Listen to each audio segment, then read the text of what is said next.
تو ہم نے سب نے ملک کی خاطر آگے بڑھنا ہے، مگر جس حد تک رائٹ ڈائریکشن میں بڑھ سکیں گے اور جو اچھے نتیجے نکال سکیں گے وہ نکالیں گے انشاءاللہ۔ سر آپ کی بات میں تو لاجک دکھتا ہے جب آپ کہتے ہیں 200 کیسز کے لیے ایک پورا نیا ڈھانچہ اور عدالت کیوں بنائی جائے، لیکن یہ 200 کیسز پورا دن پولیٹیکل نیریٹو کو جی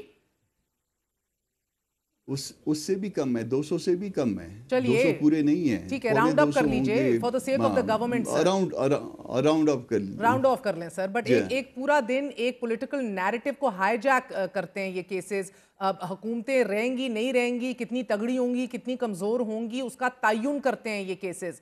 کیا آپ کو بطور دلیل یہ منطق دی جا رہی ہے حکومت کی طرف سے when you raise these figures، یا کوئی اور دلیل دی جا رہی ہے کہ کیوں ضروری ہے؟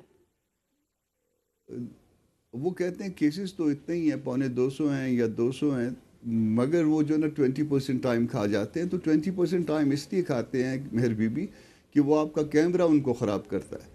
جب کیمرہ آپ کا ان کے سامنے ہوتا ہے، جب ٹکرز چل رہے ہوتے ہیں، ایک جج صاحب کچھ ارشاد فرماتے ہیں، دوسرے جج صاحب کچھ ارشاد فرماتے ہیں، اور آپ ان کے ٹکر چلاتے ہیں اور نیوز الرٹ میں چلاتے ہیں، تو وہ جو ہے نا وہ اس میں ایلیویٹڈ فیل کرتے ہیں، مور ایلیویٹڈ فیل کرتے ہیں۔ اس رویے کو ٹھیک ہونا چاہیے، کیمرہ جو ہے ججوں کے سامنے نہیں ہونا چاہیے، وہ کچھ سیاست کرنے تو نہیں آئے ہوئے۔ سر یہ ہم بڑے بدبخت ہیں سر، ہمارے اوپر ہی سارا ملبہ اینڈ میں گر جاتا ہے، گو کہ 63 نے پورا سیٹ اپ اٹھا کے باہر پھینک دیا آپ کے دیکھتے ہی دیکھتے، الیکشن کمیشن، پاکستان کے ٹرائیبیونلز ہو، ریزرو سیٹس کا معاملہ ہو، لیکن ہمارا بدبخت کیمرہ یہ آپ جانتے ہیں سر، یہ کیسز ان کی نوعیت ہم تو رپورٹ کرتے ہیں لیکن that's another debate۔ یہ انسان نہیں آپ رپورٹ نہیں کرتے، ہوا بھر دیتے ہیں انسان میں۔ میں اب آپ کے سامنے بیٹھا ہوں تو یہ فیل کر رہا ہوں کہ میں کوئی شاید کو بہت بڑی شے ہوں گا، تو یہی آتا ہے، یہی جو ہے نا معاملہ باقیوں کے ساتھ بھی ہوتا ہے۔ تو اس لیے جو ہے نا یہ کیمرہ جو ہے ججوں کے سامنے ہٹانا ہوگا، ان کو اپنا کام کرنا ہوگا، ان کو قانون کے مطابق چلنا ہوگا، ان کو یہ پالیٹکس سے بھی نکالنا ہوگا کہ جی ادھر سے ایک جج صاحب ایک ارشاد فرماتے ہیں، دوسری طرف سے اس کا دوسرے جج صاحب کوئی اور جواب دے دیتے ہیں، تو یہ جو کھٹی میٹھی باتیں ہوتی ہیں کورٹ میں، ان کو بھی ٹھیک کرنا ہوگا۔ اور سر یہ یعنی کہ ابھی تک تو آپ قائل نہیں کر پائے ان کو آئینی بینچ کے حوالے سے کہ ٹاپ سینئر موسٹ 5 ججز کو آپ سپریم کورٹ میں بٹھا لیجئے کانسٹیٹیوشنل بینچ کے لیے، اور نیچے ہائی کورٹس کے لیے آپ top 3 senior including chief justice کو بٹھا لیجئے، مگر سر یہ عمر کے تعین کے حوالے سے کوئی حتمی فیصلہ ہوا ہے؟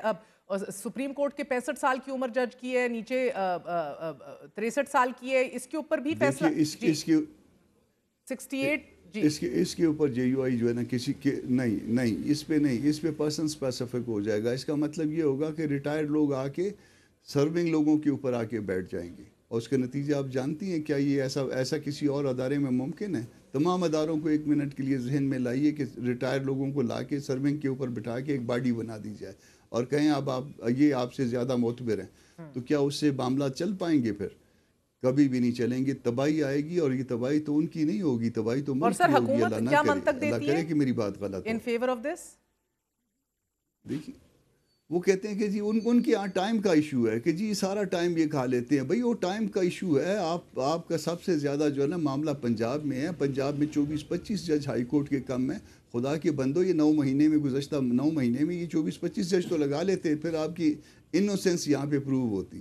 یہ آپ کو اچانک جو ہے نا وہ جو ہے نا علامہ طور پہ یہ خیال آیا اگست یا سپٹمبر کے مہینے میں کہ قائد اعظم نے بھی جو ہے نا وہ کسی کانسٹیٹیوشنل کورٹ کے بارے میں جو ہے نا وہ ارشاد فرمایا تھا۔ جب ہم مولانا صاحب نے آواز بالکل یہ اجلت کیا ہے یہ سوال اٹھایا، سب سے پہلے اٹھایا اور بڑی بھرپور طریقے سے اٹھایا، مگر اب مولانا صاحب خود کراچی بھی جا رہے ہیں، لاہور بھی جا رہے ہیں، اسلام آباد بھی آ رہے ہیں، یعنی کہ حکومت کی دیوی 25 اکتوبر کی ڈیڈ لائن کو تو یقینی بنانے کے لیے مولانا صاحب بھی کوششوں میں ہیں۔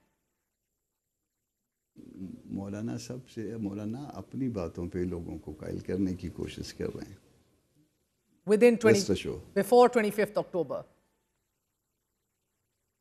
نہ یہ ضروری نہیں ہے، مولانا آپ کا اس وقت کہاں تھے؟ مولانا انٹیریئر سندھ میں تھے، مولانا تو اپنے کام سے گئے ہیں، مفتی محمود کانفرنس ہے، مولانا اپنے معاملے میں گئے ہوئے ہیں، تو اپنے معاملے میں جا کے چلے، دوسرے کا بھی چلو کہیں کھانا کھا لیتے ہیں، اگر کوئی اچھا کھانا کھلاتا ہے تو مہر بی بی ہمیں کیا اعتراض ہے؟ نہیں ٹھیک بات ہے سر۔ مجھے یہ بتائیے گا سر کہ اگر کانسٹیٹیوشنل بینچ کے اوپر نہیں اکتفا کرتے حکومت اور اتحادی پیپلز پارٹی، پھر آپ گریز کریں گے ووٹ کرنے سے یا قائل کیا جا سکتا ہے؟ دیکھیے وہ قائل ہوں گے انشاءاللہ، اللہ پاک کریں گے، اگر نہ قائل ہوں گے آپ ہو جائیں گے، اور ہمارے ہاں جو ہے نا میں نہیں میری پوری بات تو سن لیجئے نا. ہمارے ہاں جو ہے نا اس طرح سے جو ہے نا وہ فوراً جو ہے نا اس طرح سے جواب نہیں دیا جاتا. پارٹی کی پالیسی یہ ہوتی ہے کہ پارٹی کے ادارے فیصلہ کرتے ہیں، مگر جو پارٹی کی اداروں نے جو فیصلہ کیا ہے وہ وہی ڈرافٹ ہے جس کو بلیک اینڈ وائٹ میں ہم نے شیئر کر دیا پبلک. ٹھیک ہے سر، میرے سوال کا جواب نہیں آپ نے دیا. آپ لوگ کے قائل ہونے کے کتنے امکانات ہیں if they don't budge؟ میں نے جواب دے دیا نا. اب مجھے نہیں سمجھ آئی نا، مجھے سمجھائیں نا ذرا کلیئرٹی کے ساتھ. میں اتنا اچھا سمجھا نہیں پاتا نا، تو یہ مسئلہ ہے.